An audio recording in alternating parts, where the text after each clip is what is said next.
Bon, bonjour à tous. Il est l'heure, je propose que nous commencions cette table ronde. Bienvenue dans la progression de Besançon. Le thème de notre table ronde touche au service du pauvre.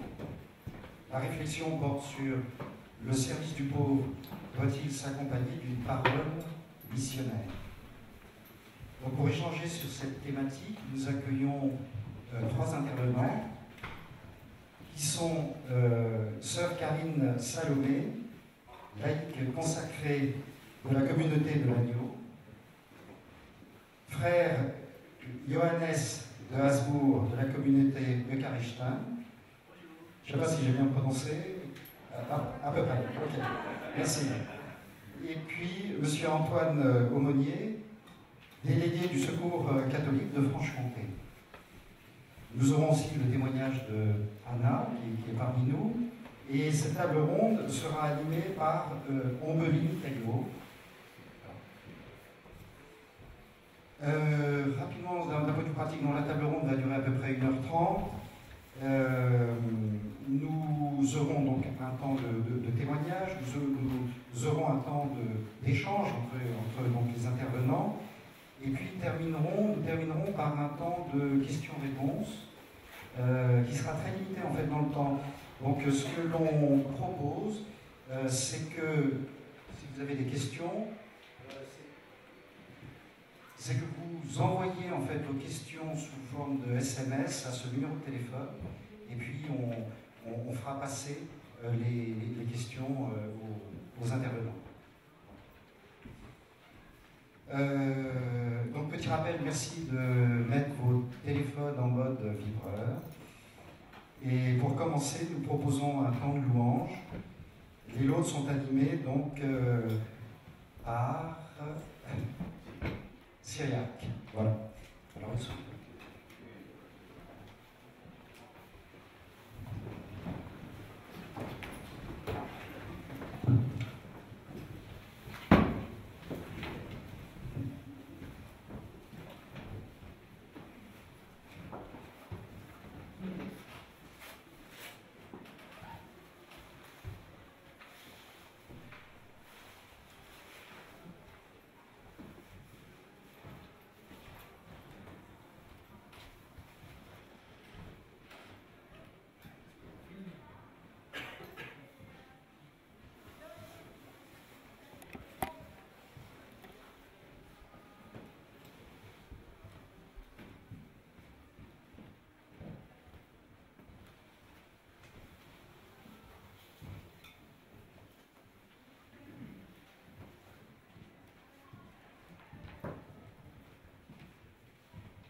rémission de ses péchés. Grâce à la tendresse, à l'amour de notre Dieu, en visite l'astre d'en haut, Pour illuminer ceux qui habitent les ténèbres et l'ombre de la mort, pour conduire nos pas au chemin de la paix. au gloire au Père Tout-Puissant, à son Fils Jésus-Christ le Seigneur, à l'Esprit qui habite en nos cœurs, pour les siècles des siècles. Amen. Gloire à toi, Christ ressuscité, soleil levant qui vient nous visiter. Alléluia. En action de grâce, prions le Seigneur, le Fils du Dieu vivant. Alléluia. Seigneur Jésus, lumière de lumière, éclaire-nous en ce jour qui commence. Alléluia. Toi qui viens à notre rencontre, sois de toutes nos rencontres aujourd'hui. Alléluia. Toi qui nous accueilles quand nous te recevons, rends-nous accueillants à tous ceux qui te cherchent. Alléluia. Toi qui t'es fait nourriture et breuvage, maintiens en nous l'énergie de l'Eucharistie. Alléluia. Seigneur Jésus, lumière sur la vie et sur la mort des hommes, éclaire à travers nous ceux qui sont heureux et ceux qui souffrent. Alléluia. Notre Père, Qui es aux cieux, que ton nom soit sanctifié, que ton règne vienne, que ta volonté soit faite sur la terre comme au ciel. Donne-nous aujourd'hui notre pain de ce jour. Pardonne-nous nos offenses, comme nous pardonnons aussi à ceux qui nous ont offensés. Et ne nous laisse pas entrer en tentation, mais délivre-nous du mal. Dans ton amour inépuisable, Dieu éternel et tout-puissant, tu combles ceux qui t'implorent, bien au-delà de leurs mérites et de leurs désirs. Répands sur nous ta miséricorde, en délivrant notre conscience de ce qui l'inquiète et en donnant plus que nous n'osons demander. Nous t'en prions, ô Père, par ton Fils Jésus, vous qui vivez et régnez dans la communion du Saint-Esprit, un seul Dieu pour les siècles des siècles. Amen. Le Seigneur soit avec vous. Et avec votre esprit. Que Dieu Tout-Puissant vous bénisse, le Père, le Fils et le Saint-Esprit. Amen. bénissons le Seigneur. Nous rendons grâce à Dieu.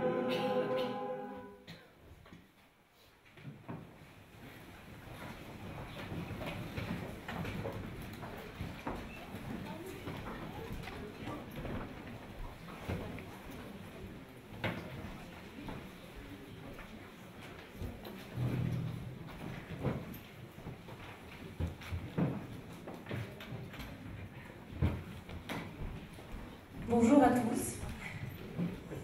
Donc bienvenue dans cette table ronde sur le service du pauvre. Est-ce qu'il doit être accompagné d'une parole missionnaire? Essayez-vous peut-être le temps que je présente un petit peu. Alors c'est un sujet extrêmement vaste évidemment. Il était difficile de trouver un angle d'attaque pour cette question douloureuse, universelle. Et heureusement, hier, Monseigneur Garin était là. Et dans son homélie, il a donné la piste qui m'a donné un peu mon angle d'attaque. Il nous a dit hier, il nous a parlé de cette expérience insolite qu'il avait vécue dans une librairie. C'était par rapport aux anges. Il souhaitait découvrir la littérature liée aux anges. Et il disait qu'il était tombé sur une multitude d'ouvrages, et parmi ces ouvrages, aucun n'abordait les anges dans le regard de la chrétienté et de la foi. Alors aujourd'hui, donc, la question du service du pauvre, nous allons l'aborder, puisque nous sommes dans le cadre du Congrès Mission. Nous allons aborder cette question à la lumière du Christ. Ça va être ça notre angle d'attaque. Parce qu'on ne peut pas tout dire, parce qu'on ne peut pas voilà, essayer de cerner ce sujet. En revanche, nous sommes là pour repartir avec l'audace d'aller vers le pauvre et de lui apporter donc une parole missionnaire.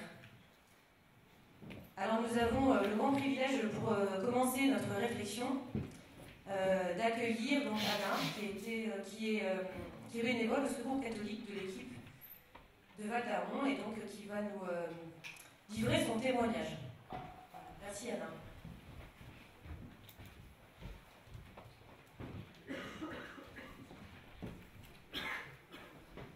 Alors, bonjour à tous. Alors, moi j'ai rencontré le Secours catholique car j'avais des connaissances qui m'ont parlé d'un groupe échange de savoir. Comme j'étais en dépression, on m'a dit ça te fera du bien. Il y avait des femmes marocaines qui nous ont appris à tisser des perles, on a fait de la couture. C'était des femmes de tous âges, de toute nationalité, algérienne, marocaine. On a appris beaucoup de choses avec elles. Moi j'expliquais des trucs de la vie portugaise. Aussi, on brodait pour nous et pour le Secours catholique. On s'entraidait, un partage du savoir. Une après-midi par semaine. Parfois, je ne faisais rien car je n'avais pas le moral. Alors, je faisais le clown. Un jour, une dame du groupe m'a parlé du voyage de l'espérance. Un voyage à Lourdes, que c'était bien. Mais je ne pouvais pas financièrement. L'aumônier Gabi Ponceau venait nous voir et m'en a parlé aussi. Je venais aussi prendre le café le samedi matin. On parlait avec Gabi et je pensais que c'était un clochard. Et on a tissé un lien d'amitié très fort. On parlait beaucoup et j'avais l'impression, quand je lui parlais, qu'il connaissait mon histoire. Il est devenu comme un membre de ma famille. C'était fraternel, c'était réciproque dans les deux sens. Il me racontait un peu son histoire. Il faisait ça sous forme de rigolade, car il y avait du monde. Ma petite, je suis contente de te voir. Merci d'exister. On ne me l'avait jamais dit. J'allais aussi voir le Secours catholique pour une aide financière de dépannage. Et là, c'était Jean Chaïs qui était à l'accueil et il m'a parlé du voyage de l'espérance. Je lui ai expliqué ma situation et il m'a dit « On prend tout en charge ». Je suis partie. Le thème du voyage, c'était « Vider son sac ». Je suis partie avec tous mes problèmes en bus. C'est là que j'ai rencontré Bernard Sœur, l'aumônier du Secours catholique à Besançon. On a fait le voyage ensemble. Gabi m'a présenté. On aurait dit que j'étais attendue pour ce voyage. Bernard et Gabi, Jean Kita, qui faisait de la musique, m'ont pris comme dans un cocon. Je me suis sentie protégée, aimée comme dans un nid. Pendant 4 jours, j'étais au paradis. Je m'étais dit, je vais suivre le mouvement, mais ce n'est pas pire que ce que j'ai vécu. À l'arrivée, on a fait les carrefours et j'ai vidé mon sac. J'en avais des choses dans mon sac. Il y avait une femme qui avait vécu la même situation que moi. Je vivais mal ma foi depuis mon divorce. J'étais culpabilisée. Ils m'ont encouragée à m'approcher du corps du Christ. J'en ai pris plein les yeux, plein les oreilles, plein le cœur. Le soir, on avait l'Eucharistie à la bergerie, à la cité Saint-Pierre. J'étais sur mon petit banc, appuyé contre le mur. Je ne voulais pas aller à la communion. Et j'ai réfléchi à ce qu'on m'avait dit dans les carrefours. J'ai fait 3 pas en avant, aller-retour, en hésitant. Puis, j'ai ressenti comme une grande claque dans le dos pour y aller. Et après ça a été la fontaine, les larmes qui coulaient. Puis j'ai repris, je me suis réconciliée avec ma foi et avec moi-même. Suite à cette expérience, quand j'étais seule à la grotte, j'ai touché le rocher. J'ai eu plein de larmes qui sont sorties. J'ai compris pourquoi je pleurais de toucher le rocher. J'ai prié ensuite et j'ai compris qu'en touchant le rocher, j'avais encore la foi. Comme une étincelle, j'ai fait la promesse à la Vierge que je viendrai à Lourdes pour rendre grâce de ce que j'ai reçu.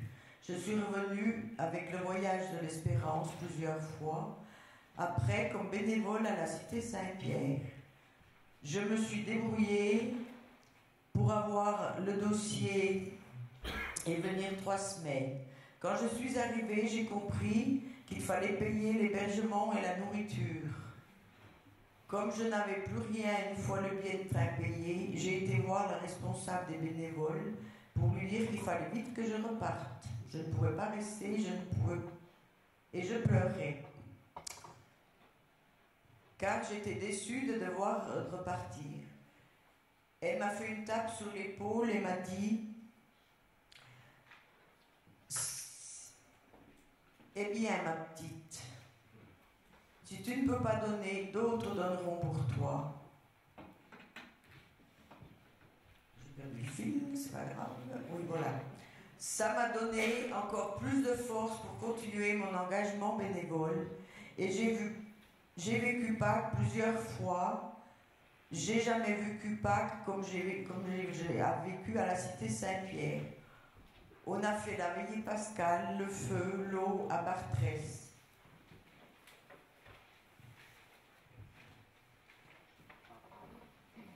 On m'a proposé de participer au repas de la Seine avec le prêtre qui m'a lavé les pieds. Cela a été très fort pour moi.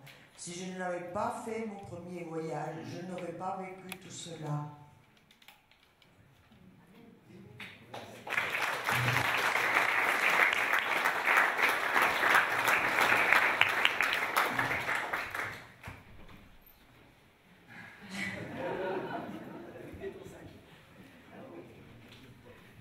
Merci beaucoup.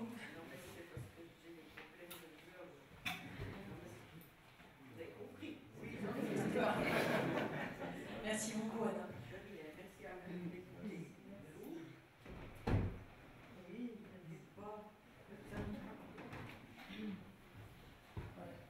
Quel est peut-être le meilleur angle d'attaque que d'écouter ceux qui sont dans le concret.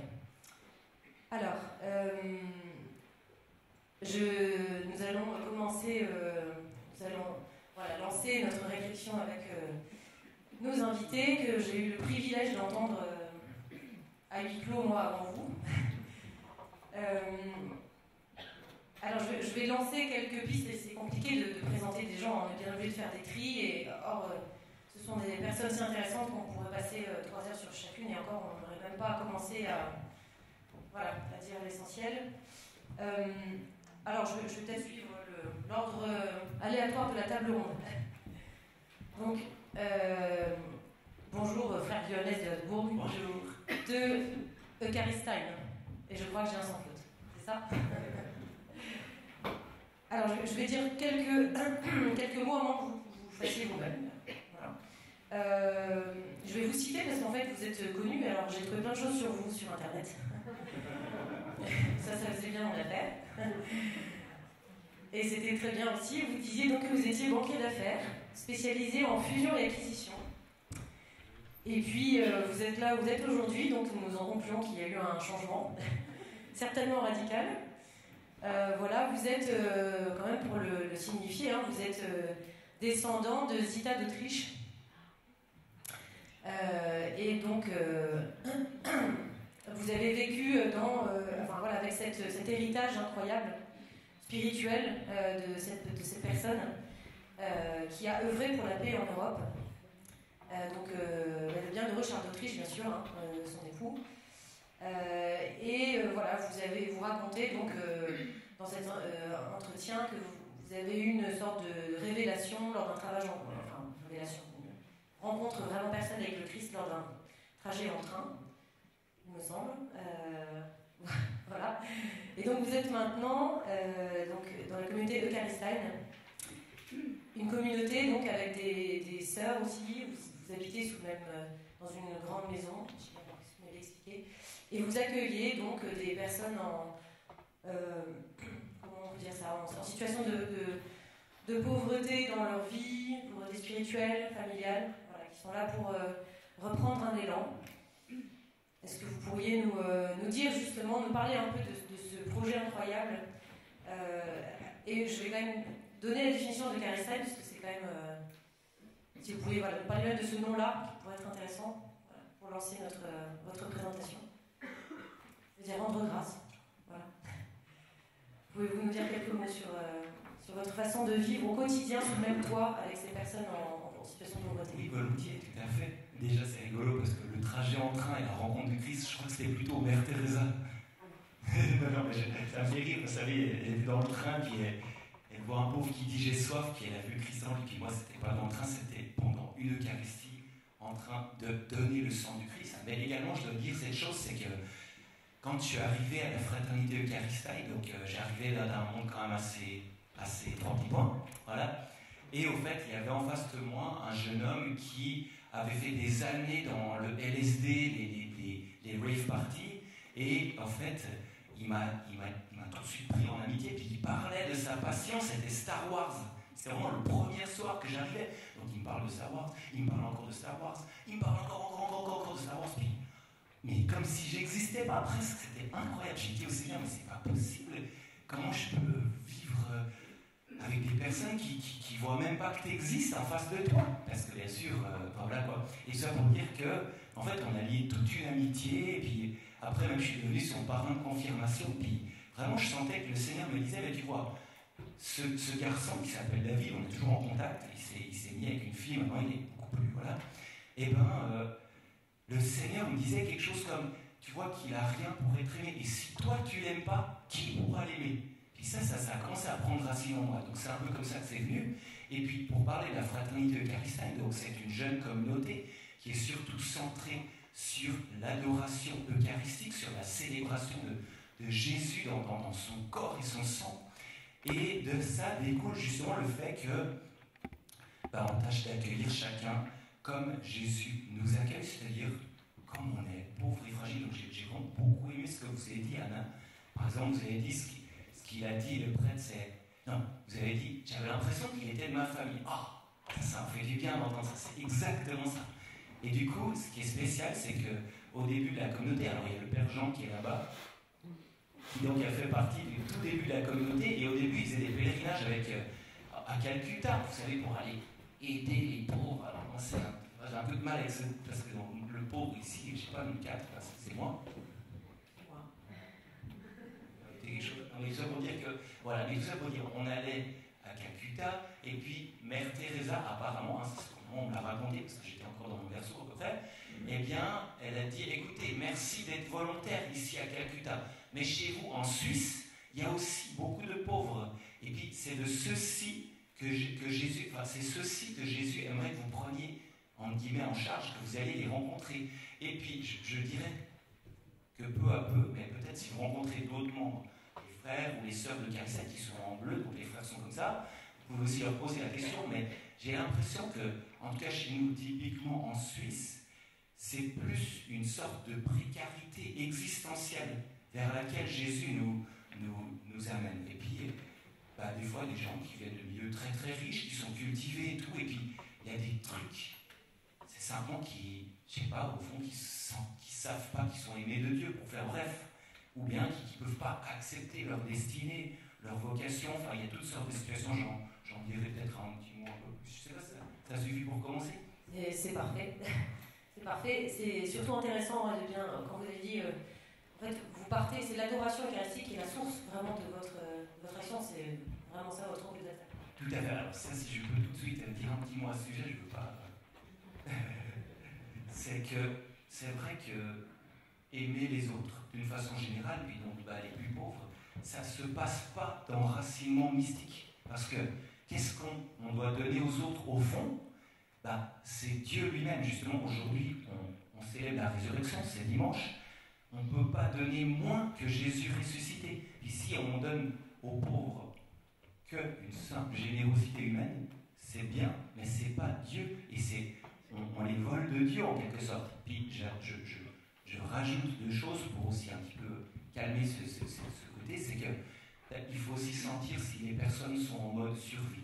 Bien sûr, si on leur dit tout de suite, écoute, je vais te donner le Christ ressuscité, oui, mais moi je suis complètement comme ça, j'ai besoin juste qu'on m'écoute, voilà, et bien ce sera aussi une sorte d'écoute pour dire, mais comment Jésus veut vous percer dans cette personne.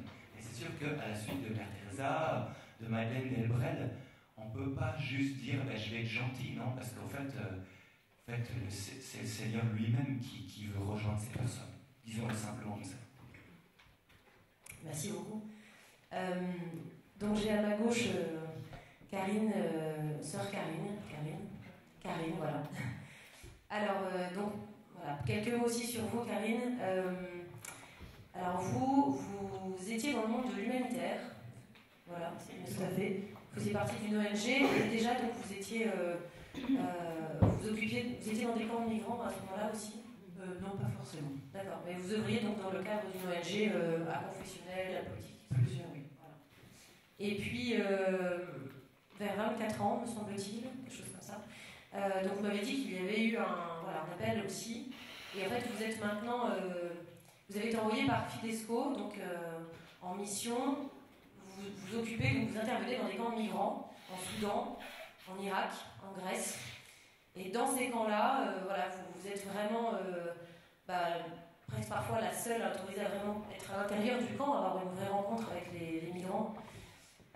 Et vous m'avez raconté, hein, vous vous appuyez sur les églises locales pour mettre en place au cœur même de ces camps des temps d'adoration, enfin des tentes, hein, même des lieux physiques avec du catéchisme pour les enfants éventuellement, des temps d'adoration. Voilà, est-ce que vous pouvez nous dire un mot peut-être un peu plus précis sur ce parcours? Alors, ce qui est aussi important à dire, c'est que je n'ai pas toujours été chrétienne, catholique, j'ai mon titre clérical. Donc j'ai fait tout un chemin pour me diriger comme professionnelle dans l'humanitaire, en sécurité alimentaire, avec une formation d'agronomie. Basculement de ma vie, je rencontre Jésus, baptême à 25 ans. Et donc voilà, le Seigneur m'a permis de recevoir le baptême dans les eaux du Jourdain par immersion totale. Donc ça a vraiment, voilà, ça a été une douche d'amour, de tendresse. J'ai découvert la miséricorde du Père.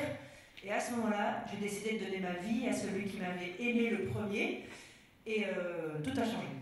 C'était vraiment la rencontre d'un cœur à cœur avec, voilà, il y a un Père qui est là-haut qui m'aime. Et j'ai découvert cette relation filiale qu'on est fait pour être aimé et pour aimer. Et pour le coup, comme professionnel dans l'humanitaire, alors je fais plusieurs pays, vraiment suite à des catastrophes naturelles plutôt, jeune baptisé, je me dis c'est fou, dans ces lieux-là, on apporte beaucoup de matériel, beaucoup de choses, en situation d'urgence, ce qui est important bien sûr, mais quand les gens ont tout perdu, quand ils sont au fond du trou, en situation de post-urgence, c'est à ce moment-là qu'ils vont réaliser leur situation. On a l'eau potable, on a quoi manger, mais on a tout perdu. Et là, c'est la descente aux enfers. Et à ce moment-là, dans les pays du Sud, ils ont tous une dimension spirituelle active, si j'ose dire. Il n'y a qu'en Occident qu'on n'a pas Dieu. Mais partout, sur tout le reste de la planète, les gens croient en un Dieu. Et pour le coup, quand on a tout perdu, on est en fin fond d'un traumatisme parfois énorme, c'est à ce moment-là qu'il est super important, les gens le disent eux-mêmes, qu'ils ont besoin aussi d'avoir accès à leur foi pour se reconstruire, pour rechoisir la vie, pour retrouver l'espérance et pour tout un chemin de guérison. Et donc j'ai arrêté la partie professionnelle, de m'occuper des choses, il y a plein de gens qui le font très bien. Et comme consacré, je me suis dit, moi, mon rôle, c'est aller 2 par 2, voilà. Donc pour le coup, maintenant, ça fait 5-6 ans que j'ai focalisé sur un soutien fraternel et spirituel au cœur des camps. Et donc c'est vraiment, comme vous l'avez dit, comme tu l'as dit, c'est mettre en place l'adoration du Saint-Sacrement au cœur des camps avec les églises locales, c'est des oratoires pour les enfants, c'est permettre à ce que l'enfant fasse une rencontre avec Jésus vivant dans son cœur. C'est ce que j'ai pas reçu petite, quelque part. Et finalement, c'est quand on a Jésus, quand on a fait cette rencontre, il a changé ma vie. Donc je me dis, ça va changer la vie des autres, et spécialement les enfants. Pour le coup, ils peuvent après partir, ils sont de Caracoche, ils vont partir en exil en Australie, en France, retourner à Caracoche. Si on a rencontré le bon Dieu, eh ben, c'est du rock. Et pour le coup, c'est quelque part le fondement de notre vie. Donc c'est un petit peu ça que je donne maintenant aujourd'hui. Là, c'est bon Dieu qui... Alors c'est sûr, c'est loin, c'est pas ici, mais la situation migratoire, ça va venir de plus en plus. Il y a 90 millions aujourd'hui de gens qui sont partis de chez eux, déplacés ou réfugiés, et ça va augmenter. Alors c'est un sujet très polémique, très problématique. On ne sait pas comment faire. En Europe, on est perdu, il y en aura de plus en plus. Alors comment faire avec cette réalité? Merci beaucoup, Karine. Mais on reste dans l'espérance. Hein. Le Seigneur est vainqueur, hein. Le Seigneur est vainqueur, heureusement. Antoine, je me tourne vers vous. Donc Antoine, vous êtes Antoine Aumonier, donc marié, père de 2 enfants. Vous êtes délégué du Secours catholique pour la confrontée depuis 2013. Alors vous, voilà, vous avez été un peu porté par l'élan de diaconat 2013, si je me souviens bien. Et donc vous êtes vraiment sensibilisé à la vie fraternelle avec les plus pauvres en paroisse. Et vous arrivez, vous arrivez après au Secours catholique avec ce désir de participer à la révolution fraternelle. Vous m'avez dit aussi des choses très belles sur l'annonce de l'Évangile, qui est d'abord une manière d'être et une parole incarnée dans des liens. Une relation inconditionnelle, je vous cite, hein, une relation inconditionnelle qui se tisse dans la durée et nourrit une amitié. Voilà, donc est-ce que vous pourriez un peu nous expliquer ce venez et voyez de l'Évangile de Jean, qui est un peu votre façon de voir votre action? Merci. Bonjour. Oui, on est assez marqué pour l'instant au Secours catholique parce qu'on a, après de longues années de réflexion, on s'appelle Secours catholique. Donc il y a la dimension urgence et puis il y a la dimension catholique. Et depuis 1 an, on a écrit un texte sur la dimension spirituelle au Secours catholique pour permettre à chacun de se retrouver à l'intérieur de cette association qui est ouverte à tout le monde, quelles que soient ses opinions religieuses et philosophiques, et qui est enracinée aussi dans l'Évangile. Donc comment est-ce qu'on fait les deux dans une société très laïque, là pour le coup, qui est la nôtre, et comment on le vit? Et finalement, alors on est très aidé par le pape François. On a l'impression qu'il écrit à chaque fois pour nous. Ça nous fait du bien. Et il dit, et on lui a pris ce thème de la révolution fraternelle en se disant, oui, il y a quelque chose de révolutionnaire dans l'Évangile qui se joue du côté de la fraternité. Voilà. Et du coup, il invite en permanence le pape François à la rencontre. Hein, vous savez, ce beau texte de Fratelli Tutti, c'est Laudato Si, la rencontre aussi avec la plus grande pauvre. C'est touchant ce qu'il dit dans Un homme de parole, vous savez, le documentaire qui a été fait par Wim Wenders. Il dit, si vous me posez la question de qui est le plus pauvre sur cette terre, je vous dirais que c'est la terre.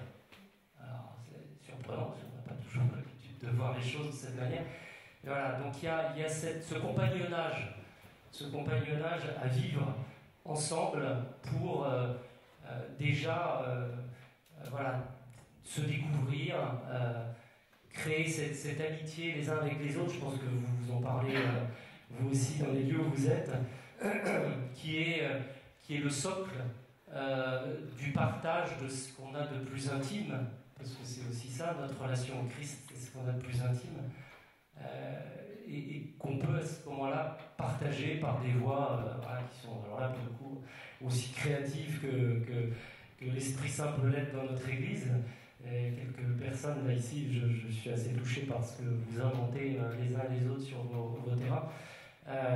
Puis après on pourra parler de la manière de faire. Et puis je remercie aussi Anna que j'ai sollicité pour parler, parce que je pense qu'elle dit quelque chose de la manière dont le Secours catholique s'y prend, pas tout seul, hein, le nombre de prêtres que tu as cités, dont un certain nombre sont décédés aujourd'hui, mais qui t'ont accompagné, qui t'ont touché, et qui fait qu'à un moment, tu as osé ouvrir et vider ton sac, quoi.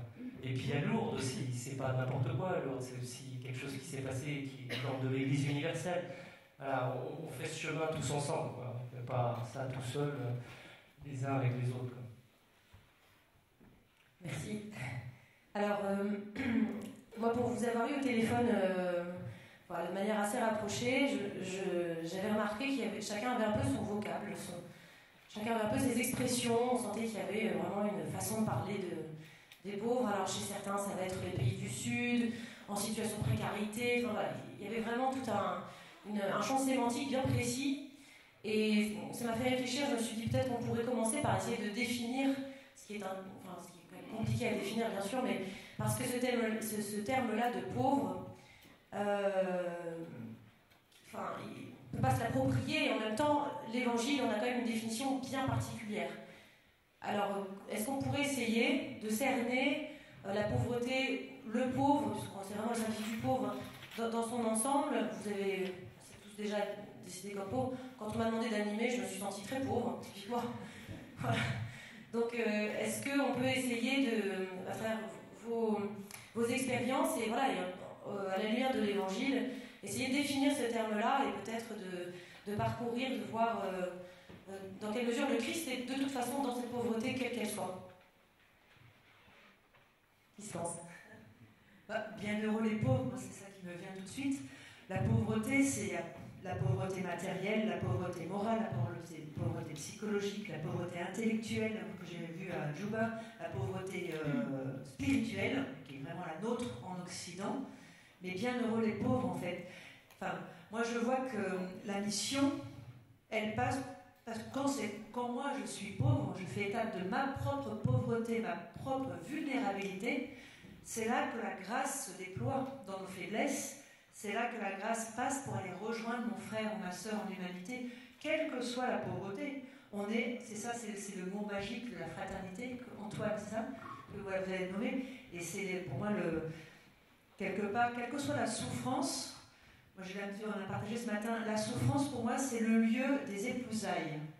C'est-à-dire que quand on va à la profondeur de notre expérience de pauvreté, on va pouvoir aussi rejoindre la souffrance de notre frère, parce que, pour montrer le lieu des épousailles, parce qu'on est en communion directe avec Jésus sur sa croix, pour laisser aussi ce lieu, quand la lieu de souffrance, quand elle est vécue avec Jésus dans la grâce, et bien la grâce permet à ce que cette souffrance devienne fécondité.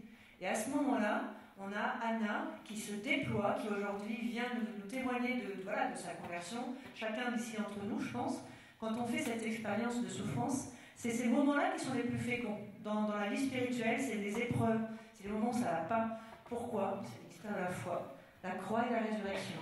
Mais il ne faut pas oublier la résurrection. Sinon, et pour le couple pauvre, la pauvreté, c'est une bonne nouvelle en fait. Pour moi en tout cas. Enfin, moi je veux dire comme ça. Et souvent, voilà.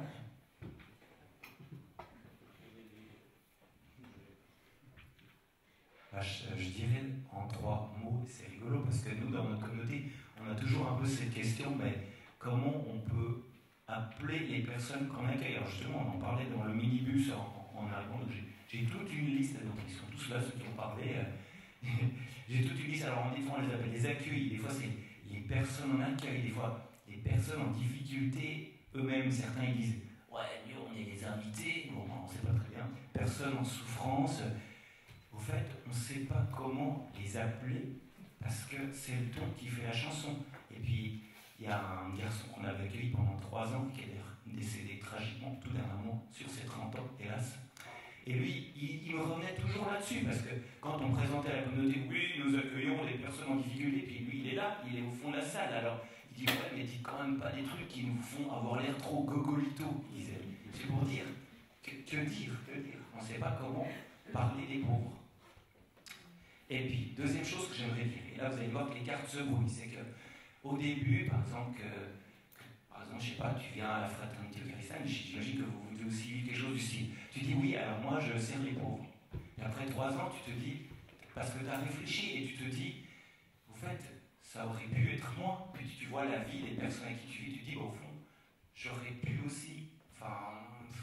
Et après 10 ans, tu dis, cet homme-là, c'est moi. Vous savez, comme il a dit le prophète Nathan à David. Parce que tu vois que toutes ces addictions, toutes ces pauvretés, de façon plus subtile, de façon plus cachée, tu les as aussi. Le pauvre, c'est toi. Et du coup, Et puis, la troisième chose que je voulais dire, je m'en souviens plus.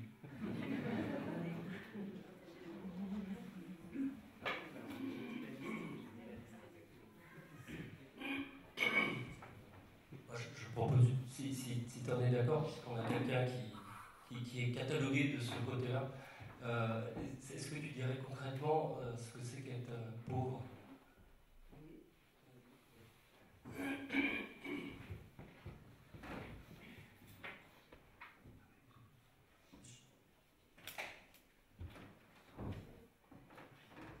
Pour moi, être pauvre, c'est... Déjà, on peut être pauvre de... C'est pas le compte en banque, ça on s'arrange toujours. Moi, c'est un manque d'éducation, un manque de culture, un manque de ne pas savoir aller vers l'autre, et puis, je sais pas, proposer son aide, ou... Il y a plein de choses pour moi qui font qu'on est pauvre. Et beaucoup de gens qui sont dans, comme j'ai été à un moment donné, puis je le suis toujours, mais bon, je suis bien accompagnée maintenant.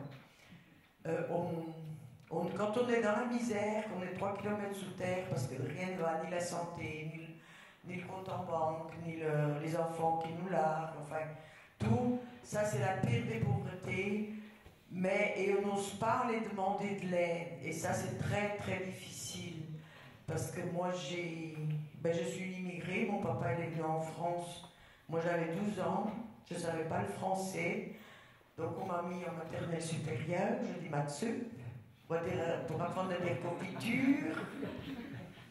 Et là ça a été, je pense que c'est la foi qu'on avait, mes parents et moi, qui m'a boosté pour que je me sente moins pauvre.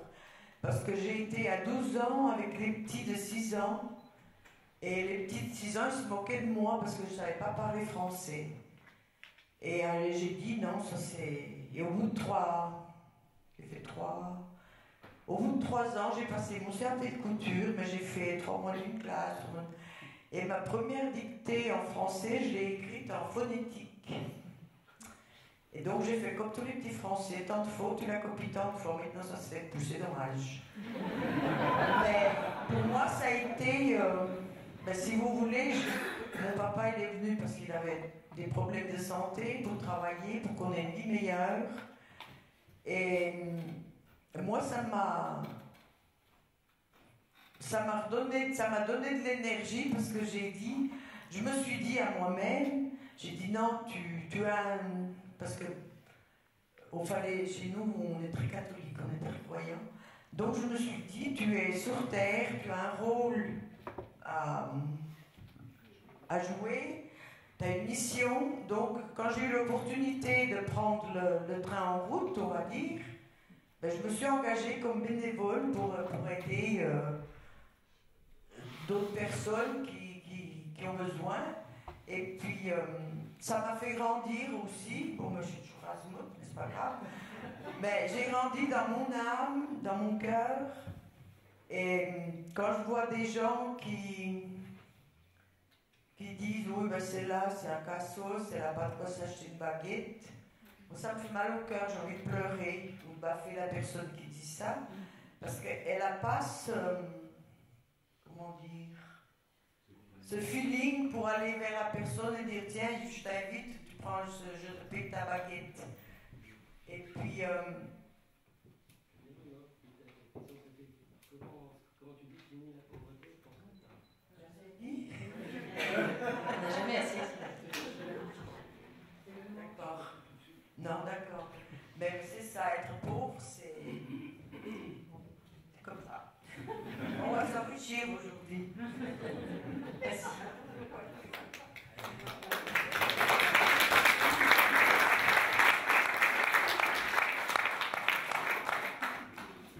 Anna, je vais partir de ce que vous venez de dire. Alors, personne que vous auriez envie de baffer dans la rue. Comment on fait pour gérer cet équilibre si délicat entre ce qu'on a l'impression de posséder, donc cette relation qui doit être une relation de plein pied, où même le pauvre est notre maître, et en même temps nous qui allons vers lui, il y a forcément de certains critères, on a l'impression de plus posséder malgré tout. Vous, c'est la foi qui est peut-être solide chez vous par rapport à ceux vers qui vous allez. Comment on gère le fait d'avoir vraiment dans une relation qui, de prime abord, semble être vraiment de vous vers lui. Et puis en fait, parfois ça s'inverse, mais comment on fait ça? Comment on dépasse peut-être cette timidité de se dire, est-ce que moi je peux y aller alors que vraiment c'est visible que j'ai plus? Voilà, quel que soit le plus en tout cas. Oui.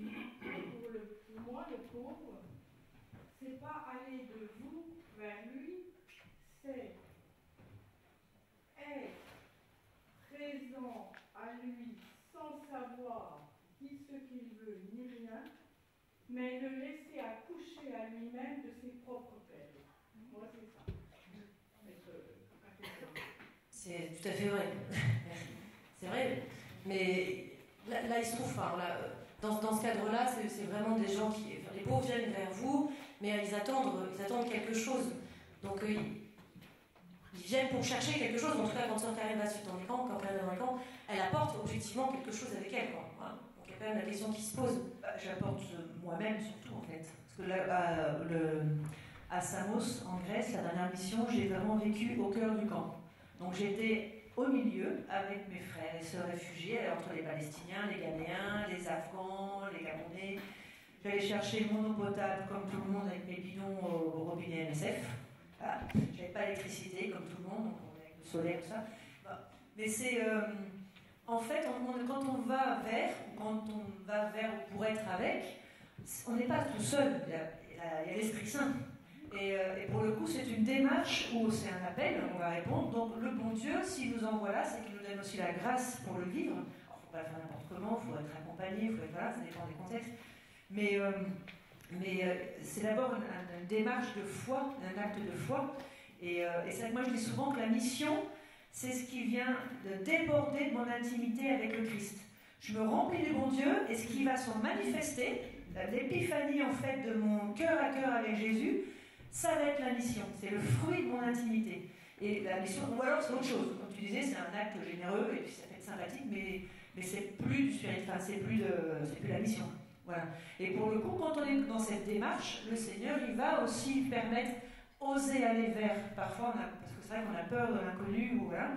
Une fois, on a pu aussi à Khartoum, dans les prisons, on condamne les gens à mort, encore aujourd'hui. Et donc je suis allée avec l'aumônier des prisons, on est allé apporter l'adoration du Saint-Sacrement dans les unités des condamnés à mort dans 2 prisons. Donc c'est des gens qui sont enchaînés aux pieds, parfois même aux mains. Et là, on n'a rien à apporter. On n'a que la grande espérance. Donc on venait exposer le Saint-Sacrement. J'entendais des gens arriver au bruit des chaînes. Et de voir ces gens se prosterner devant le Seigneur. Et voilà ce qu'il y a. Enfin, nous, on s'efface en fait. On va donner la présence réelle et après les gens vont. Alors la peur, là, il y a un moment, la première fois, le prêtre il me dit, il m'arrête avant de rentrer parce que c'est vraiment, voilà, c'est Khartoum, le Soudan du Nord, les prisons, je vous imaginez. Je vous laisse imaginer un peu la situation. Le prêtre m'arrête, on était dans la prison et on rentrait dans une unité pénitentiaire. Donc les condamnés avec des soldats en plus, c'était l'horreur, il fait 55 degrés, il n'y a pas d'électricité, il y a un torrent d'eau qui coule dans le dos, un torrent, voilà. Et pour le coup, le prêtre m'arrête, me dit, tu connais l'enfer? Je dis, non, bienvenue en enfer. Effectivement, on a franchi la porte, je ne sais pas comment est l'enfer, mais en tout cas là sur Terre, ça existe aussi. Et à un moment, j'étais toute seule, un autre jour, j'étais toute seule au fond de cette pièce, donc on est 50 entassés dans une pièce, donc on est au fond d'une prison, à l'intérieur d'une prison, à l'intérieur d'une pièce, bloqué derrière une table, et là, j'étais toute seule avec le catéchisme soudanais, je ne parlais pas beaucoup l'arabe, femme, blanche, et là, le nuage passe. Je dis, s'ils veulent me sauter dessus, ils peuvent tous me sauter dessus, je n'ai aucun moyen d'échapper, quoi. Et en fait, le nuage, donc la peur, des petites angoisses qui passent. Et là, je me suis dit, écoute, Seigneur, me voici. Voilà. Me voici pour faire ta volonté. Donc, tu m'as mis ici. Donc, maintenant, on est pour toi. Et en fait, pouf, le nuage est passé. Et après, c'était magnifique comme... voilà. Je n'allais pas tout le monde à aller dans les camps, dans les prisons comme ça. Mais cette peur, en fait, c'est une démarche. C'est d'abord une... Oui, Seigneur. Ce qui est important, c'est d'abord commencer à dire, oui, Jésus, d'accord, me voici. Et après, c'est lui qui se débrouille. Nous, on a à aller, on a frappé, mais après, c'est vraiment une démarche spirituelle et c'est une démarche de mission, de foi. Et après, le bon Dieu va vraiment nous guider, en fait. C'est incroyable, quand on fait confiance, il faut lâcher, il faut se déposséder de cette mission, c'est pas la nôtre. Et quand on fait le pas d'aller, on comprend rien, on ne sait pas, on a peur, ben, tant mieux. Tant mieux, tant mieux, tant mieux. C'est le bon Dieu qui fait après. Enfin, moi, c'est mon expérience. Et il nous surprend, mais c'est incroyable. C'est fabuleux. Moi, j'avais envie de rebondir parce qu'effectivement, dans un contexte qui est l'extrémité, quoi. Enfin, on n'a pas tous ce contact-là avec l'enfer, heureusement, dans des pays comme la France. En revanche, la question de la peur, je trouve intéressant, il y a aussi des spécialistes ici du handicap, et le handicap fait peur, par exemple, mais ça se dépasse aussi. Il y avait une belle, je suis les lecteurs de la Croix en vue, il y avait une belle citation de Thomas Pesquet récemment qui disait le contraire de la peur, c'est pas le courage, c'est de décider d'y aller quand même, quoi. Même si on a peur, on y va quand même. Et je trouve que nous, ici, en France, ce qui est un peu notre peur, c'est ce dont parlait Anna, c'est-à-dire d'aller les uns vers les autres. C'est pour ça quand même que le pape François nous parle de culture de la rencontre. C'est des choses élémentaires de la vie humaine, et pourtant qu'on n'arrive plus à vivre avec des tonnes de préjugés qu'on a les uns sur les autres, et du coup on ne s'avance pas les uns vers les autres, et du coup on ne peut même pas partager ce qu'on a de plus précieux, parce que de toute façon la relation elle n'existe pas, quoi. On est chacun dans notre bulle, et on a peur de se mouiller, de ce que ça va impliquer. Au Secours catholique, il y a une crainte qui est partagée par beaucoup de bénévoles, c'est de se dire, mais attends, si je m'avance, vous me dites de m'avancer dans la relation, très bien, mais où ça va me mener, ça? Moi, j'ai mes petits-enfants, j'ai mes parents qui sont âgés, parce que c'est la génération sandwich, les bénévoles aujourd'hui, hein, c'est ceux qui sont pris des deux côtés. Et là, je vais tisser un lien avec quelqu'un, mais je vais aller où? J'y arriverai pas, quoi. Je ne pourrais pas, donc je préfère rester en retrait et limiter ma relation à donner quelque chose. Et pourtant, on le sait tous, quoi. Donner quelque chose, ça peut être une manière d'entrer en lien, mais c'est... Voilà, j'ai entendu hier au concert, c'est se donner soi-même qui est important.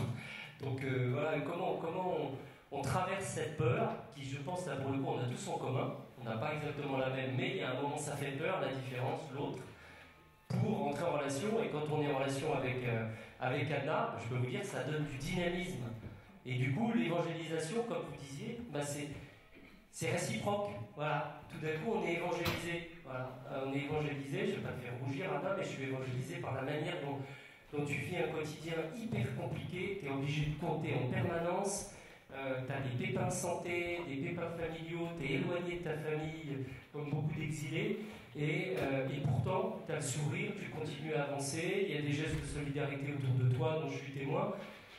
Voilà, moi je dis ouvrir un espace, comme vous le faites les uns les autres, mais ouvrir un espace pour que des personnes qui ont une expérience de la souffrance, qui n'est pas la nôtre, qui les rapproche du Christ, et écouter et partager avec eux ce qu'ils ont envie, et tisser un lien de fraternité, et quelquefois même partager l'évangile, il faut qu'on aille jusque-là, et ben ça nous évangélise, quoi. Ouais.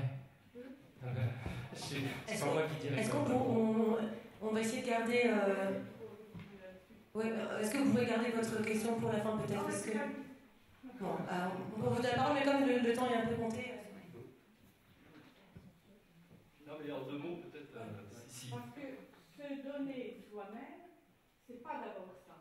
C'est comme la Vierge Marie. La Vierge Marie, c'est une femme. Elle accueille. Elle est disponible pour tout, elle ne sait pas. Et le Seigneur vient là. Et nous, la première chose qu'on a à faire, c'est d'être tout ouvert, tout accueil et laisser faire. Alors, merci beaucoup. C'est déjà un travail, ça se fait pas comme ça. Voilà.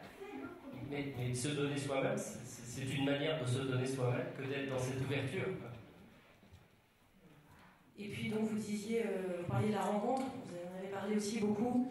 À quel moment de la rencontre et de la relation qu'on accepte de tisser, à quel moment arrive, est-ce qu'il y a d'ailleurs un moment, est-ce qu'on peut, je ne sais pas, quantifier, c'est simple impossible, mais à quel moment arrive cette parole explicite de Jésus? À quel moment?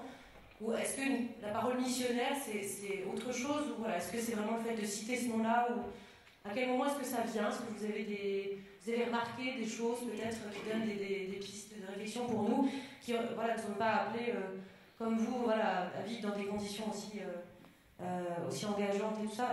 À quel moment est-ce que dans la relation, est-ce qu'on peut oser partager ce qui est parfois ce qui nous tient, celui qui est en face de moi et moi, c'est-à-dire l'amour du Christ, quoi, qu'on a en commun? Oui, c'est difficile parce que ça dépend de chaque situation. Pour certains, pour revenir à la question, le service du pauvre doit-il être accompagné d'une parole missionnaire? Pour certains, aucune parole extérieure, juste ta vie. Pour certains, au contraire, justement, ils sont en demande de. Et puis, il y a le troisième aspect que, comme vous le disiez, Antoine, c'est que c'est les autres qui nous évangélisent. Et puis, le fait, moi, je me rends compte d'une chose incroyable, c'est que finalement, les personnes qui ont vécu la précarité, quelle qu'elle soit, ils ont traversé un désert que nous, on ne connaît absolument pas. Et au fait, ils ont des fois développé en eux une sorte de supplication à Dieu dont nous, on n'a aucune idée. C'est-à-dire qu'ils ont traversé un désert au fait, dans lequel eux sont nos maîtres spirituels. Puis c'est pour ça que Jésus dit d'ailleurs, pour aller au royaume des cieux, suivez les prostituées. Excusez-moi, hein, mais c'est pour dire que finalement, les pauvres sont nos maîtres, c'est finalement eux qui te disent réellement, quand tu es à 1 centimètre au-dessus du sable du désert, qu'est-ce que tu fais? Tu ne peux plus que crier vers Dieu et puis te laisser aimer par lui, parce que tu n'as plus rien, tu n'as plus de réserve. Et jusqu'à ce que nous, on arrive jusque-là, en fait, beaucoup plus loin que Dieu. Bon, ça c'est la première chose. Après, pour répondre à votre question, peut-être je citerai 2 exemples qu'on a vécu chez nous. Donc, il y a un gars qui est arrivé et qui avait fait dans les 15-17 ans dans sa voiture. Il était à la rue depuis l'âge de 14 ans, sa mère était alcoolique, il m'avait expliqué par après. Et vous savez que dans la rue, par exemple, si je vous adresse la parole, je dis « Salut, ça va ?» Et en fait, c'est tout de suite une agression, ça veut dire que ce mec-là, il me veut quelque chose. C'est-à-dire qu'il veut essayer de me soutirer quelque chose, ou alors il veut me vendre, ou alors il veut me carotter. Et du coup, ce garçon, il avait développé une agressivité, c'était une boule d'agressivité. Puis vraiment, mais il était d'une violence avec tout le monde, et verbal, intérieur comme ça. Un visage comme ça. Et j'avais remarqué qu'il souriait ou il riait jamais, si ce n'est quand il voulait être ironique comme ça envers l'autre, il ricanait sur les autres. C'était un réflexe de défense. Ou alors, parce que nous on est une communauté mixte, c'est qu'il pensait à une blague salace sur les sœurs. Donc vous voyez, c'était vraiment l'ambiance pas super chouette. C'était les seules fois où on le voyait sourire ou rire. Puis un jour, je me souviens bien, on était là, on était à 4 à une table avec une sœur. Parce qu'elle est là. Voilà, bon. Et en fait, on était un peu aussi là. Et lui, il était là depuis 2-3 mois. Puis on essayait simplement de lui dire que t'es notre frère, qu'on t'accueille comme ça, quoi. Ok, voilà. Bon, nous aussi, on est voilà, puis on t'aime comme ça, quoi. Puis du coup, on était un peu avec lui. Puis moi, avec cette sœur, je faisais 2-3 petites blagues, donc on rigolait un peu. Et puis là, d'un seul coup, j'avais conscience de voir un miracle. Je vois le gars qui commence à rire un peu simplement, comme ça. Il commence à rigoler, et puis à avoir une sorte de rire simple, fraternel. Et puis là, vraiment, je ne sais pas si c'est l'Esprit Saint qui m'a dit, là, tu vois un miracle. Ce gars qui a vécu dans la méfiance toute sa vie, enfin un début de confiance a percé dans sa vie. Finalement, depuis le péché originel, on est blessé par la méfiance. Dieu veut instiller en nous la confiance, donc la foi en la bonne nouvelle. Puis ce gars-là, ce jour-là, l'évangile a percé en lui, mais sans aucune parole. On n'a pas dit Jésus, d'ailleurs, des grands musiciens, ouais, ta gueule, tu sais pas ce que c'est. Toi, t'as pas été dans la rue et ta mère ne confondait pas avec la bouteille. Je disais un truc, tu peux laisser tomber. Bon, on l'a rien dit. Et au fait, aujourd'hui, il vit avec Dieu, il a toute une prière, tout ça. Il a réussi à prendre un moment d'appart, il a pu vivre dans sa voiture, tout ça. Bon. Après, deuxième exemple, je peux encore. Alors là, c'est un autre, et puis aussi un peu il dit lui-même, c'est pour ça que je dis le mot, un toxic-revard, il s'appelle comme ça, c'est-à-dire le gars qui est dans la rue, qui a dealé, qui a consommé, puis lui il était beaucoup dans l'alcool, tout ça, puis vous savez, plutôt type tchatch, vous voyez, des fois on rencontre des personnes dans la rue, il dit toujours répondre à un truc, puis là j'ai encore une deuxième, il faut toujours rajouter une vanne, parce que c'est un truc. Peut-être qu'il a connu Patrick, tu vois lequel? Un petit, ouais, j'ai pris ma notamment, ouais. Et puis lui, le deuxième jour qu'il arrivait, je me souviens bien, parce que moi je n'étais pas là depuis longtemps, il y avait le frère Antoine, est-ce que le frère Antoine est là? Non, d'accord, ok. Et frère Antoine, il sort de l'atelier, parce que nous on fait des travaux avec lui, des chantiers, des fers, des trucs comme ça. Je le vois encore, il ferme la porte de l'atelier, et puis Antoine il est en train de dire, parce que tu vois le Fils de Dieu, donc il lui dit le message évangélique, tu vois le Fils de Dieu, il est venu pour nous sauver. Puis il lui fait, ah parce que Dieu il a un fils. Et il rajoute la vanne, Et c'est quand qu'il nous en fait un deuxième. 15 ans de rue à Paris, il ne savait pas que Dieu a un fils. Après, je continue un petit peu, mais c'était incroyable. Il comprenait tout de travers, mais c'était génial, il cherchait Dieu. Il était couché comme ça, à côté d'une statue de la Vierge Marie, il lisait les livres sur le curé d'Ars. Puis il avait compris que le curé d'Ars avait reçu une mauvaise note en latin, mais il ne savait pas ce que ça voulait dire. Debilissimus, ça veut dire très faible en latin. Puis lui, il disait, c'est le dernier des débiles, puis Dieu l'aime quand même. Alors là, pour lui, mais lui, il ne fait plus que des neuvaines. Il est en neuvaine perpétuelle, ce garçon. Là, typique, annonce explicite, Dieu a un fils, il est venu pour nous sauver. Ben voilà, je ne sais pas te dire, il faut sentir, quoi. Ouais. Et parfois, c'est eux qui nous parlent les premiers du bon Dieu. Par exemple, c'était avec des Afghans. Parce que la fraternité, c'est passer aussi visiter, boire le thé avec les Kurdes, manger camerounais très épicé, donc voilà tout ça. Et pour le coup, faut lâcher tout. Et un jour, c'était les Afghans. Alors les Afghans, c'est autre chose, voilà, c'est culinaire. Et le monsieur, c'est lui qui s'est mis. Alors quand c'est musulman, moi je n'ose pas au départ, en tout cas c'est d'abord l'amitié, puis après je laisse faire. Et ce monsieur, il a commencé à parler de la Vierge Marie. Alors tout à l'heure j'étais avec Samuel Couteau, et pour le coup on ose lui offrir une petite médaille. On dit ben voilà une médaille de Marie. Et lui il nous reprend, un Afghan donc musulman, il nous dit on ne prononce jamais le nom de Marie sans dire Azra, ça veut dire Azra Mariam. Donc c'est Sainte Vierge Marie, Sainte. Alors c'est un Afghan qui nous fait quand même une bonne leçon sur la Vierge Marie. Donc c'est vrai que pour le coup après ça a été une mission extraordinaire. Mais c'est aussi ça, la mission, c'est que parfois c'est eux-mêmes, ou un Palestinien, une fois c'était Noël, donc forcément autour de la chapelle il y avait plein de monde, tout ça, et puis là il y avait des Palestiniens autour de nous, c'est eux qu'on était intéressés et amis, parce que c'est eux qui nous tiraient les câbles électriques de la partie officielle du camp, de manière officieuse, pour qu'on ait un peu d'électricité dans la chapelle. Et il a dit, parce que c'est pour une terre pour Dieu, vous ne payez pas, sinon il fallait payer 5 € par mois, tout ça, il y a tout un business, un trafic dans les camps. Voilà. Et nous, parce que c'était la chapelle, ils nous offraient l'électricité. Les policiers passaient, ils coupaient, il fallait attendre, rebrancher, tout ça. C'est souvent un jeu, le chat et la souris. Et ce Palestinien, le jour de Noël, il est venu avec 2 amis dans nos chapelles, et il est venu nous dire on vient vous célébrer Aïd Saïd, enfin la bonne fête, joyeuse fête, parce qu'on sait que pour vous les chrétiens, Noël c'est important. Et donc, alors que nous on ne serait jamais allés vers, mais eux sont venus, et en plus il nous a dit, c'était le cadeau de Noël, en fait il était le Palestinien, il travaillait à Bethléem, et il nous a dit, moi mon travail c'était d'être gardien de l'église de Bethléem.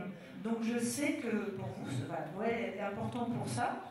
Et pour le coup, il nous parlait de l'enfant Jésus, le jour de Noël. Un Palestinien, quoi. C'est incroyable. Et les Camerounais écoutaient, c'était fabuleux. Quoi. Donc parfois, c'est la mission. L'évangélisation se fait d'abord nos frères vers nous, en fait. Ouais, et puis moi, j'ai envie de, dans vos 2 témoignages, il y a quand même le temps que vous avez passé les uns avec les autres, la patience qu'il faut pour encaisser tout ça. L'amour du coup qu'il faut aussi pour être présent et pas se décourager. Et je pense qu'il y a quelque chose aussi comme ça qui est important pour nous aujourd'hui quand on parle de partager ce qu'on a de plus précieux, c'est tenir dans le temps. Voilà. Et donc je reviens avec mon affaire de secours catholique, c'est que là pour le coup on est dans une association nationale, ancienne, mais qui continue à chercher elle aussi parce qu'elle est touchée par les mêmes difficultés que notre société. Et une des dimensions importantes, c'est tenir dans le temps les amitiés, les liens. Il y a quelque chose qui démarre, on tisse un lien, c'est fragile, la personne ne revient pas, la deuxième fois que vous l'avez invité, ça va pas du tout, alors là, tout d'un coup, c'est le drame. Sauf qu'on sait tous, et on a besoin d'apprendre les uns des autres là-dessus, mais on sait tous que c'est à partir du moment où on vit dans proximité avec cette fragilité, il y a à l'assumer jusque dans cette difficulté à pouvoir être présent régulièrement pour telle ou telle activité, tel ou tel lien. Et puis après, il y a ce que vous dites aussi, c'est la manière dont on prend en pleine figure quelquefois des questions assez fondamentales sur notre foi. Et puis peut-être là, pouvoir peut-être les accueillir et pouvoir en parler, mais un peu comme le cœur à cœur, c'est-à-dire on parle vous disiez, c'est ce qui déborde de soi, le partage de la foi. Donc ça veut bien dire qu'aussi on s'y prépare, et puis que dans ces moments-là, on peut partager, mais à égalité, ce qui nous fait vivre. Et on n'est pas là pour enseigner quelqu'un qui n'aurait aucune connaissance, parce que ce qu'on est en train de se dire, c'est que les personnes en situation de pauvreté, quel que soit le nom qu'on leur donne, elles ont une vie spirituelle qui nous échappe complètement et qui est reliée à leur expérience de vie, et pouvoir la partager, c'est un vrai cadeau, quoi. Voilà. Je sais pas, je peux rebondir, parce que moi ça m'inspire ce que tu dis, parce qu'il me semble qu'on doit dire ça, c'est qu'au fond, on ne peut rien pour les pauvres. En tout cas, il arrive 1000 fois qu'on est complètement désarçonné, puis je pense qu'on ne me contredira pas avec ses 5 terribles chérubins. Elle a 5 enfants, c'est magnifique. Et tout ça pour dire que moi, ce qui me frappe beaucoup, c'est que souvent, on se remet toujours en position qu'on aide, mais en fait, très souvent, on arrive au point où en fait, on voit bien qu'on ne peut rien faire.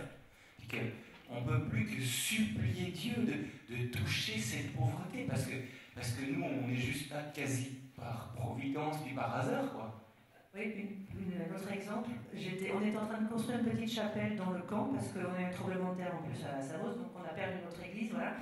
Et en construisant, donc avec les Camerounais, en train de construire la petite chapelle de la résurrection dans le camp, et là, avec les Camerounais et Congolais, et il y a un Irakien, un homme qui passe, et de loin, il me voit, il m'insulte, mais de loin, devant tout le monde. Pendant un quart d'heure, j'ai eu le droit à tout, enfin voilà, mais de manière très agressive, et vraiment voix forte, l'humiliation. C'est vrai que j'ai beaucoup demandé pardon. J'ai demandé pardon pendant 6 mois, 8 mois à Samos, au nom de l'Europe, pour la manière dont on accueillait les gens qui vivent dans les rats. J'ai jamais vu autant de rats de Mali, les conditions pitoyables dans lesquelles ils sont accueillis. Donc cet homme, il criait toute sa haine et son cri, et c'était justifié. Et pour le coup, les Camerounais me disent oh, non, n'y va pas. Il y a des il peut être agressif, tout ça. Forcément, quand on dit n'y va pas, j'y vais. Et j'y suis allée en contact. Et en fait, je ne suis pas rentrée dans son jeu. Jésus, en fait, il va jamais, dans la Bible, il ne va jamais rentrer dans les provocations des pharisiens. Il va sauter le problème, en fait. Donc, lui, écoute, Seigneur, Esprit Saint, aide-moi. Et donc, je suis allée, et en fait, je lui dis bonjour, comment tu t'appelles? Paf. Déjà, il nous appelle par notre prénom, mon Dieu. Comment tu t'appelles?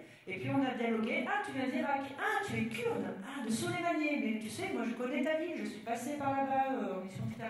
Et en fait, en perçant le problème, et bien finalement, il y a eu la fin. On est passé de la haine, le cri de haine et de désespoir et tout ça, jusqu'à la construction d'une relation. Et après, c'est lui, à la fin, qui a fini par me donner la bénédiction suprême des Kurdes. Ils vont toucher en fait le front des gens en s'inclinant en disant respect. En fait, cet homme-là, il a donné la bénédiction. Là, c'est fort quand même. Pardon, excusez-moi. Après, c'est un très bon pêcheur, donc il allait pêcher des poissons frais. Et il m'invitait à manger des poissons grillés, souvent dans sa tente, avec sa famille. Mais c'est ça, c'est aller à la rencontre au plus profond, et après le Seigneur les bénit.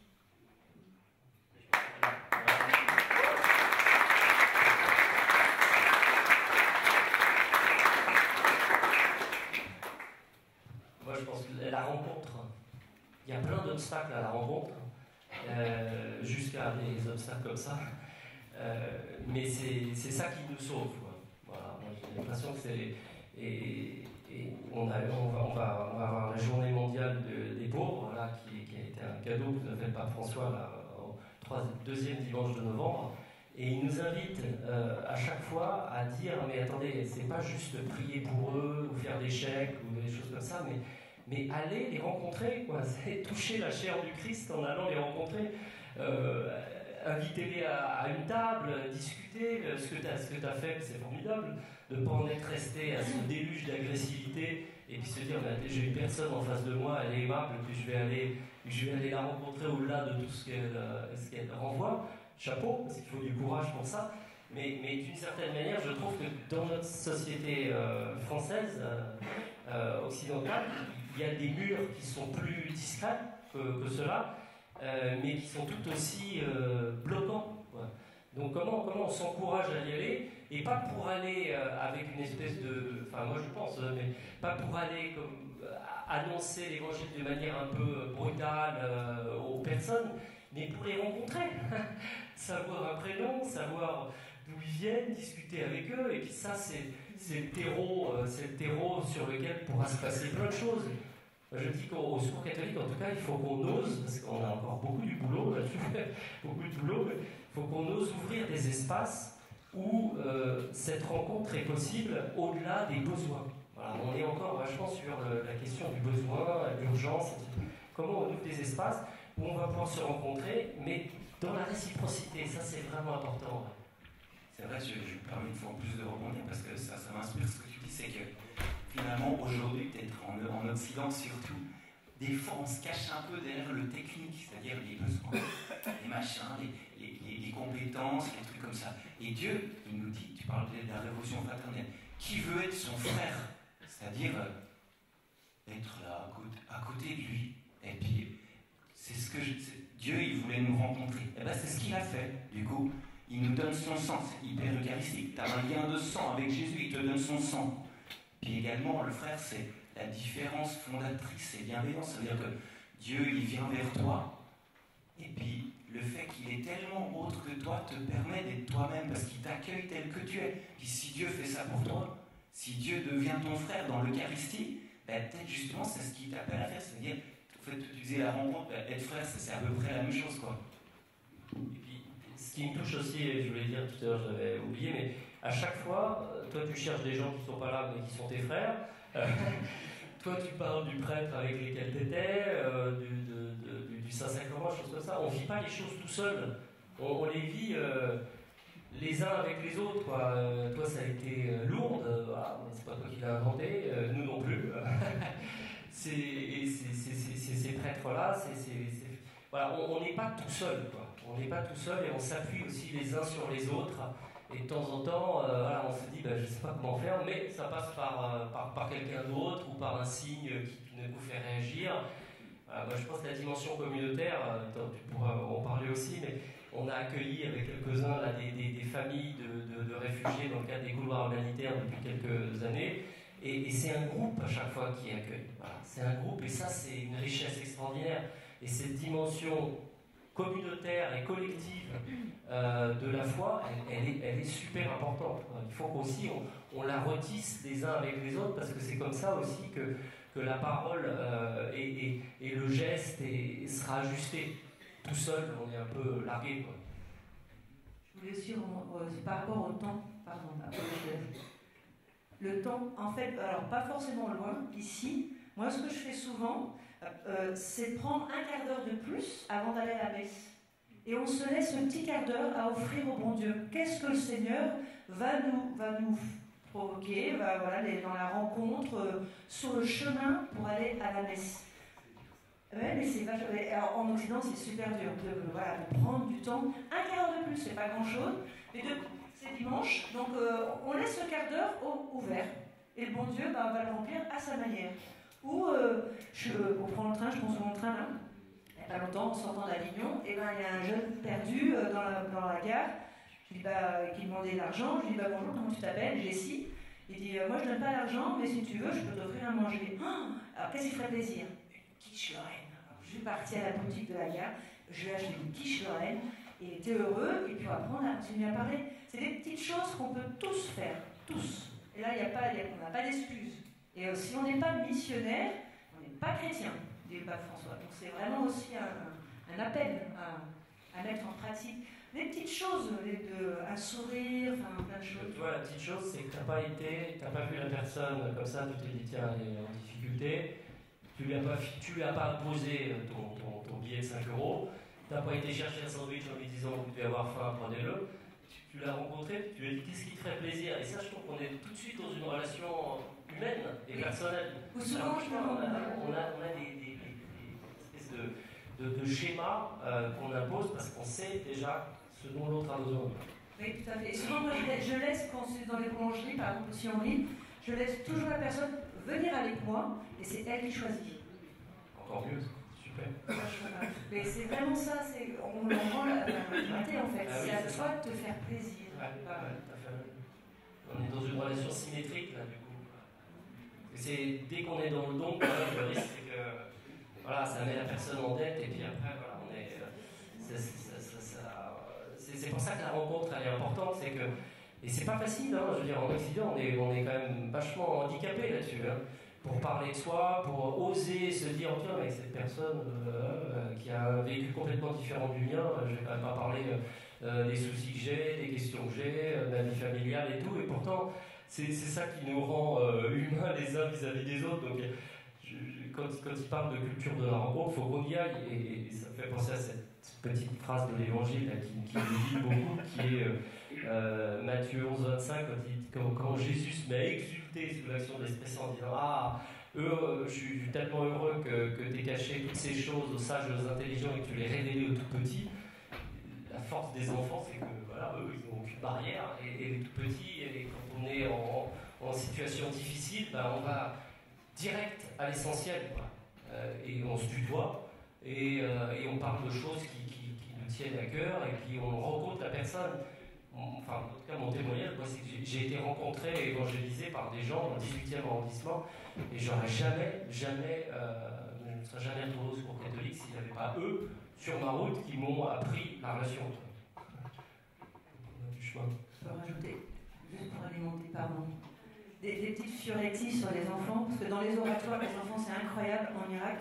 Par exemple, il y a un petit garçon, donc à un moment, on demande vraiment à Jésus de venir. Viens Seigneur Jésus, viens maintenant. Et un enfant, après, il a fait écho, il a dit, moi, à un moment, j'étais en train de tomber dans un grand trou noir. C'est des enfants qui ont tout perdu, qui ont eu 2 heures pour fuir Daesh. Et donc cet enfant, il est tombé dans un trou noir, il dit, je tombais dans un grand trou noir. Et Jésus est arrivé, il m'a attrapé, il m'a serré sur son cœur, il m'a dit, n'aie pas peur. Et là, le visage de l'enfant était complètement transfiguré, c'est incroyable. Ou des miracles, la foi des enfants. Un jour, c'était le baptême, je raconte souvent celle-là, mais le baptême, on méditait le baptême du Christ, et à la fin, j'avais l'eau de Lourdes, et je faisais une petite croix sur chaque enfant avec l'eau de Lourdes, de l'eau bénite. Et il y a une petite fille qui est venue me voir à la fin et qui m'a dit, est-ce que je peux prendre un petit peu d'eau de Lourdes pour prier pour mon petit frère, parce que depuis qu'on est parti de Caracoche, ça faisait 1 an et demi, il a perdu la parole. Il est complètement traumatisé par les coups. Donc c'était comme ça. Donc je lui donne un petit fond, j'en ai plus beaucoup, et puis elle part. Et 2-3 jours après, il y a un petit garçon un peu plus grand qu'elle qui vient, qui frappe à la porte de l'oratoire, et qui dit, est-ce que je peux poser une question? Pourquoi l'eau, elle grandit dans la bouteille? Alors moi, je regarde l'enfant, je comprends pas sa question, et puis ma traductrice, parce qu'il parle l'aramien, pour le coup, le solas, donc elle me traduit et dit, tu sais, c'est le grand frère à qui tu as donné l'eau de Lourdes. Donc on le fait parler, et puis il nous explique. Il nous dit, en fait, quand on est rentré à la maison, notre maman, on a prié ensemble pour notre petit frère, et notre maman nous a fait boire l'eau de la bouteille. Alors moi, bonne occidentale, oh, l'eau elle a au moins 2 ans dans la bouteille, une tourista ou je sais pas quoi, voilà, très cartésienne, française. Et ben, donc il explique, et l'eau, au fur et à mesure qu'on buvait l'eau de la bouteille, l'eau elle grandissait dans la bouteille. Et après la prière, notre petit frère il a commencé à sortir des sons. Bon, incroyable. Et puis j'ai dit, bah, écoute, tu sais, c'est peut-être pour t'encourager à continuer pour prier pour le petit frère. Et puis ils sont là. Et la semaine suivante, les 2 arrivent, le frère et la sœur. Et puis il frappe à l'oratoire, et puis il nous dit, on a continué à prier pour notre petit frère avec notre maman, à toujours boire de l'eau de la bouteille, qui continue à augmenter dans la bouteille. Et ça y est, notre petit frère, il est complètement guéri, il a retrouvé entièrement la parole, il va très bien. Après, il a réintégré l'école avec les soins dominicaines. Et voilà, ça c'est la foi des enfants. On est capable de faire des miracles, si vraiment acte de foi. Ça c'est, il y a plein d'histoires. Et alors pour les plus incrédules, il y a un enfant, je m'arrête, qui dit à la fin de la prière, il dit, moi j'ai rien vu, rien entendu, rien senti, un tout. Comme ça. Enfin, c'était le camp un peu de la classe. Je dis bon d'accord, écoute, est-ce que tu veux qu'on reprie pour toi? Spécialement, il dit bon d'accord, hop, prière, on ferme les yeux, les mains sur les genoux, tout ça, on prie, etc. Et puis au moment où je leur dis, vous pouvez rouvrir les yeux, l'enfant, il a fait un bond en l'air, il a dit, il est venu, il est venu, il est venu. Moi, ça marche pas. Voilà, donc ça, c'est une invitation pour tous. Les enfants, comment ils vivent leur foi? Il dit souvent ça, oui. Oui. Oui, moi, je pense qu'on peut vous applaudir parce que c'était vraiment très très bon.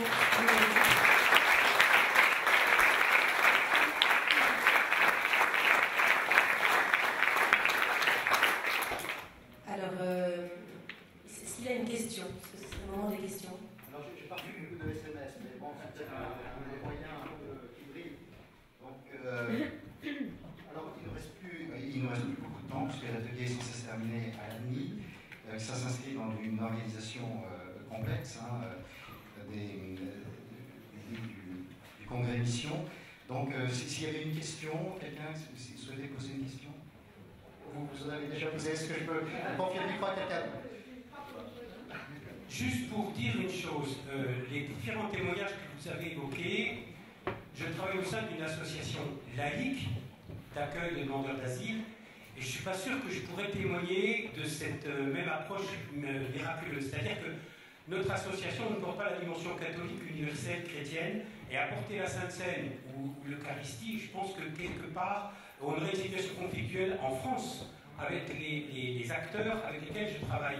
Donc moi, c'est une interrogation, je ne sais pas si vous n'avez pas la réponse, mais ça me paraît important de dire aussi que lorsque nous sommes acteurs à plusieurs au sein d'une structure associative qui est dénommée laïque, c'est-à-dire au sens très large, où toute parole, même chrétienne, peut être entendue, mais jusqu'à une certaine limite, c'est compliqué.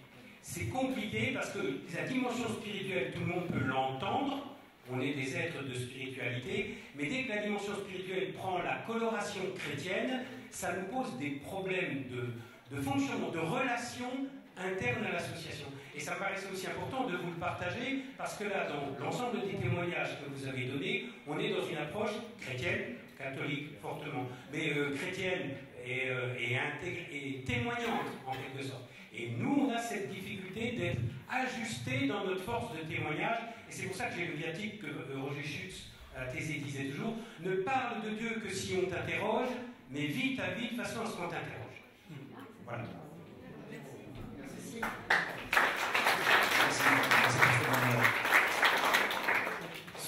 Je complète avec Saint François d'Assise qui vous aurait applaudi également. Il disait à ses frères, prêchez toujours et partout Jésus-Christ, et même s'il le faut, par des paroles.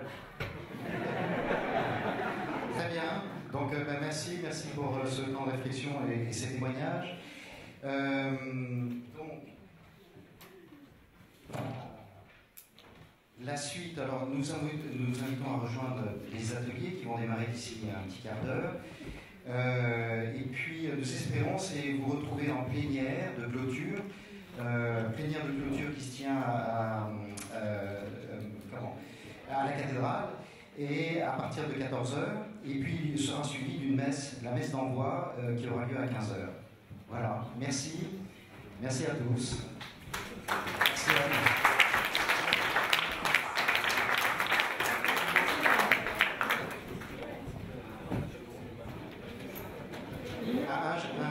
Je vous salue Marie pour terminer cette table ronde.